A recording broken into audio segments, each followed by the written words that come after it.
السلام علیکم۔ آج میں آپ کے لیے شمشیر بے نیام کی 8ویں ایپیسوڈ لے کے آیا ہوں، تو چلیے آئیے شروع کرتے ہیں۔ خالد کو آج 4 برس بعد وہ کل کی بات کی طرح یاد آ رہا تھا۔ اسے یقین تھا کہ مسلمانوں کو اہل قریش کچل کر رکھ دیں گے، لیکن مسلمان جس طرح جانیں قربان کر رہے تھے اس نے خالد کو پریشان کر دیا۔ یوں لگتا تھا جیسے مسلمان پیادوں سے قریش کے گھوڑے بھی خوفزدہ ہیں۔ خالد نے اپنے گھوڑے کو ایڑ لگائی اور اس خونریز مارکے میں ابو سفیان کو تلاش کرتا اس تک پہنچا۔ کیا ہم مسلمانوں کو فیصلہ کن شکست دینے کے قابل نہیں رہے؟ خالد نے ابو سفیان سے کہا۔ کیا قریش کی ماؤں کے دودھ ناقص تھے کہ یہ ان مٹھی بھر مسلمانوں سے خوف زدہ ہوئے جا رہے ہیں؟ دیکھو خالد، ابو سفیان نے کہا، جب تک محمد صلی اللہ علیہ وآلہ وسلم ان کے ساتھ ساتھ ہیں اور وہ زندہ و سلامت ہے، یہ خون کا آخری قطرہ بہہ جانے تک شکست نہیں کھائیں گے۔ تو یہ فرض مجھے کیوں نہیں سونپ دیتے؟ خالد نے کہا۔ نہیں، ابو سفیان نے کہا، تم اپنے سواروں کے پاس جاؤ، تمہاری قیادت کے بغیر وہ بکھر جائیں گے۔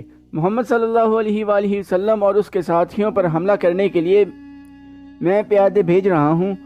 آج مدینہ کی طرف جاتے ہوئے خالد کو افسوس ہو رہا تھا کہ ابو سفیان نے اس کے ایک عزم کو کچل ڈالا تھا۔ رسول خدا صلی اللہ علیہ وآلہ وسلم کے قتل کو وہ اپنا فرض سمجھتا تھا۔ وہ رسول خدا صلی اللہ علیہ وآلہ وسلم کو قتل کر کے اپنے سب سے بڑے دیوتاؤں حبل اور عزا کی خوشنودی حاصل کرنا چاہتا تھا۔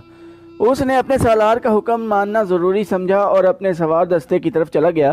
اسے اتنا اطمینان ضرور تھا کہ رسول اکرم صلی اللہ علیہ وآلہ وسلم کے ساتھ اب چند ایک ساتھی ہی رہ گئے ہوں گے اور آپ صلی اللہ علیہ وآلہ وسلم کو قتل کرنا اب کوئی مشکل نہیں ہوگا، اور اس کے بعد مسلمان اٹھنے کے قابل نہیں رہیں گے۔ خالد کو میدان جنگ کی کیفیت بڑی اچھی طرح یاد تھی۔ اس نے ذرا بلندی سے دیکھا تھا کہ احد کے دامن میں دور دور تک زمین خون سے لال ہو گئی تھی۔ کہیں گھوڑے تڑپ رہے تھے اور کہیں خون میں نہائے ہوئے انسان کرہ رہے تھے۔ زخمیوں کو اٹھانے کا ابھی کسی کو ہوش نہ تھا۔ پھر اس نے دیکھا پیادہ قریش رسول کریم صلی اللہ علیہ وآلہ وسلم کے قریب پہنچ گئے تھے اور انہوں نے آپ صلی اللہ علیہ وآلہ وسلم کے ساتھیوں کا حلقہ بھی توڑ لیا تھا۔ قریش کے 3 آدمی عتبہ بن ابی وقاص، عبداللہ بن شہاب اور ابن کما رسول کریم صلی اللہ علیہ وآلہ وسلم پر پتھر برسانے لگے۔ عجیب صورت یہ تھی کہ عتبہ کا سگا بھائی سعد رضی اللہ عنہ بن ابی وقاص رسول اکرم صلی اللہ علیہ وآلہ وسلم کی حفاظت میں لڑ رہا تھا۔ رسول اکرم صلی اللہ علیہ وآلہ وسلم کے ساتھیوں کی تعداد نہ ہونے کے برابر رہ گئی تھی، یہاں وہ لڑتے لڑتے بکھر گئے تھے۔ عتبہ نے آپ صلی اللہ علیہ وآلہ وسلم پر جو پتھر برسائے ان سے آپ صلی اللہ علیہ وآلہ وسلم کے نیچے والے 2 دانت ٹوٹ گئے اور نچلا ہونٹ زخمی ہو گیا۔ عبداللہ کے پتھر سے آپ صلی اللہ علیہ وآلہ وسلم کی پیشانی پر خاصا گہرا زخم آیا۔ ابن کما نے قریب آ کر اتنی زور سے پتھر مارا کہ آپ صلی اللہ علیہ وآلہ وسلم کے خود کی زنجیر کی 2 کڑیاں ٹوٹ کر رخسار میں اتر گئیں۔ ان سے رخسار کی ہڈی بھی بری طرح مجروح ہوئی۔ آپ صلی اللہ علیہ وآلہ وسلم نے برچھی سے دشمنوں پر وار کرنے کی بہت کوشش کی، لیکن دشمن قریب نہیں آتے تھے۔ آپ صلی اللہ علیہ وآلہ وسلم کا خون اتنا نکل گیا تھا کہ آپ صلی اللہ علیہ وآلہ وسلم گر پڑے۔ اس وقت آپ صلی اللہ علیہ وآلہ وسلم کے ایک صحابی طلحہ رضی اللہ عنہ نے جو قریش کے دوسرے آدمیوں کے ساتھ لڑ رہے تھے دیکھ لیا اور دوڑتے ہوئے آپ صلی اللہ علیہ وآلہ وسلم تک پہنچے۔ ان کی للکار پر ان کے دوسرے ساتھی بھی آ گئے۔ آپ صلی اللہ علیہ وآلہ وسلم کو پتھروں سے گرانے والے قریش آپ صلی اللہ علیہ وآلہ وسلم پر تلواروں سے حملہ کرنے ہی والے تھے کہ سعد رضی اللہ عنہ بن ابی وقاص نے اپنے سگے بھائی عتبہ پر حملہ کر دیا۔ عتبہ اپنے بھائی کا غیظ و غضب دیکھ کر بھاگ گیا۔ طلحہ رضی اللہ عنہ نے رسول خدا صلی اللہ علیہ وآلہ وسلم کو سہارا دے کر اٹھایا۔ آپ صلی اللہ علیہ وآلہ وسلم پوری طرح ہوش میں تھے۔ اس دوران آپ صلی اللہ علیہ وآلہ وسلم کے ساتھیوں نے ان آدمیوں کو بھگا دیا تھا جنہوں نے رسول کریم صلی اللہ علیہ وآلہ وسلم پر حملہ کیا تھا۔ مورخ لکھتے ہیں کہ سعد رضی اللہ عنہ بن ابی وقاص پر قابو پانا مشکل ہو رہا تھا۔ سعد رضی اللہ عنہ کہتے تھے، میں اپنے بھائی کو قتل کر کے اس کے جسم کے ٹکڑے کر دینا چاہتا ہوں جس نے میری موجودگی میں میرے نبی صلی اللہ علیہ وآلہ وسلم پر حملہ کیا ہے۔ وہ اکیلے ہی قریش کی طرف دوڑنے کی کوشش کرتے تھے، انہیں بڑی مشکل سے روکا گیا۔ اگر رسول خدا صلی اللہ علیہ وآلہ وسلم انہیں رکنے کا حکم نہ دیتے تو وہ کبھی نہ رکتے۔ قریش غالباً بہت ہی تھک گئے تھے، وہ مارکے سے منہ موڑ گئے۔ تب رسول اکرم صلی اللہ علیہ وآلہ وسلم کے ساتھیوں نے آپ صلی اللہ علیہ وآلہ وسلم کے زخموں کی طرف توجہ دی۔ جو خواتین آپ صلی اللہ علیہ وآلہ وسلم کے ساتھ تھیں انہوں نے آپ صلی اللہ علیہ وآلہ وسلم کو پانی پلایا، کپڑوں سے زخم صاف کیے۔ اس وقت یہ دیکھا گیا کہ خود کی زنجیروں کی ٹوٹی ہوئی کڑیاں آپ صلی اللہ علیہ وآلہ وسلم کے رخسار کی ہڈی میں اتری ہوئی ہیں۔ ایک صحابی ابو عبید رضی اللہ عنہ جو عرب کے ایک مشہور جراح کے فرزند تھے آگے بڑھے اور آپ صلی اللہ علیہ وآلہ وسلم کے رخساروں سے کڑیاں نکالنے لگے، لیکن ہاتھوں سے کڑیاں نہ نکلیں۔ آخر ابو عبیدہ رضی اللہ عنہ نے دانتوں کی مدد سے ایک کڑی نکال لی۔ جب دوسری کڑی نکالی تو کڑی تو نکل آئی، لیکن ابو عبیدہ رضی اللہ عنہ کے سامنے کے 2 دانت ٹوٹ گئے۔ اس کے بعد لوگوں نے ابو عبیدہ رضی اللہ عنہ کو الاسرم کہنا شروع کر دیا، جس کا مطلب ہے وہ آدمی جس کے سامنے والے دانت نہ ہوں۔ پھر وہ اسی نام سے مشہور ہو گئے۔ ایمن رضی اللہ عنہ جو رسول اکرم صلی اللہ علیہ وآلہ وسلم کے بچپن میں آپ صلی اللہ علیہ وآلہ وسلم کی دایا رہ چکی تھیں، آپ صلی اللہ علیہ وآلہ وسلم پر جھکی ہوئی تھیں۔ اس وقت تک آپ صلی اللہ علیہ وآلہ وسلم کی طبیعت سنبھل چکی تھی۔ اچانک ایک تیر ایمن رضی اللہ عنہ کی پیٹھ میں اتر گیا اور اس کے ساتھ ہی دور سے ایک کہکہا سنائی دیا۔ سب نے ادھر دیکھا تو قریش کا ایک آدمی ابان بن الارقہ دور کھڑا ہنس رہا تھا۔ اس کے ہاتھ میں کمان تھی، یہ تیر اسی نے چلایا تھا۔ وہ ہنستا ہوا پیچھے کو مڑا۔ رسول خدا صلی اللہ علیہ وآلہ وسلم نے ایک تیر سعد رضی اللہ عنہ بن وقاص کو دے کر کہا کہ یہ شخص یہاں سے تیر لے کر ہی واپس جائے۔ سعد رضی اللہ عنہ نے جو تمام قبائل میں تیر اندازی میں خصوصی شہرت رکھتے تھے، کمان میں تیر ڈال کر حبان پر چلایا۔ تیر حبان کی گردن میں اتر گیا۔ سعد رضی اللہ عنہ کی تمام ساتھیوں نے بڑی زور سے کہکا لگایا۔ حبان نے ڈگمگاتے ہوئے چند قدم اٹھائے اور وہ گر پڑا۔ آج خالد جب مدینہ کی طرف بڑھتا جا رہا تھا اور احد کی پہاڑی افق سے اوپر ہی اوپر اٹھتی آ رہی تھی، اسے اپنے کچھ ساتھی یاد آنے لگے۔ عقیدوں کے اختلاف نے بھائی کو بھائی کا دشمن بنا دیا تھا، لیکن خالد کو یہ خیال بھی آیا کہ بعض لوگ اپنے عقیدے کو اس لیے سچا سمجھتے تھے کہ وہ اس کے پیروکار ہوتے ہیں۔ حق اور باطل کے فرق کو سمجھنے کے لیے بڑی مضبوط شخصیت کی ضرورت ہوتی ہے۔ ایک سوال اسے پھر پریشان کرنے لگا، میں مدینہ کیوں جا رہا ہوں؟ اپنا عقیدہ مدینے والوں پر ٹھونسنے کے لیے یا ان کا عقیدہ اپنے اوپر مسلط کرنے کے لیے؟ اسے ابو سفیان کی آواز سنائی دی جو ایک ہی روز پرانی تھی۔ کیا یہ سچ ہے کہ تم مدینہ جا رہے ہو؟ کیا تمہاری رگوں میں ولید کا خون سفید ہو گیا ہے؟ صحرا میں جاتے ہوئے ان آوازوں نے کچھ دور تک اس کا تعاقب کیا، پھر وہ اپنے ان دوستوں کی یاد میں کھو گیا جن کے خلاف وہ لڑا اور جن کا خون اس کے سامنے بہہ گیا تھا۔ ان میں ایک موصب رضی اللہ عنہ بن عمیر بھی تھے۔ قریش جو مارکے سے منہ موڑ گئے تھے کچھ دور ہی پیچھے تھے کہ خالد نے اپنے گھوڑے کو ایڑ لگائی اور ابو سفیان کو جا پکڑا۔ اس نے ابو سفیان سے پوچھا کہ تم لوگ جنگ کو ادھورا چھوڑ کر کہاں جا رہے ہو؟ مسلمانوں کا دم ختم ہو چکا ہے۔ ابو سفیان بھی یہی چاہتا تھا کہ یہ مارکا فیصلہ کن نتیجے پر پہنچے۔ قریش کے چند سوار وہیں سے پلٹ آئے۔ خالد دیکھ چکا تھا کہ رسول کریم صلی اللہ علیہ وآلہ وسلم کہاں ہیں۔ یہاں پھر ابو سفیان نے خالد کو کسی اور طرف بھیج دیا اور کچھ آدمیوں کو نبی کریم صلی اللہ علیہ وآلہ وسلم پر حملے کا حکم دیا۔ اب رسول کریم صلی اللہ علیہ وآلہ وسلم کے ساتھ کچھ اور مسلمان آ ملے تھے۔ اب پھر کمار لڑتے ہوئے مسلمانوں کا حلقہ توڑ کر رسول اکرم صلی اللہ علیہ وآلہ وسلم تک پہنچنے کی کوشش کرنے لگا۔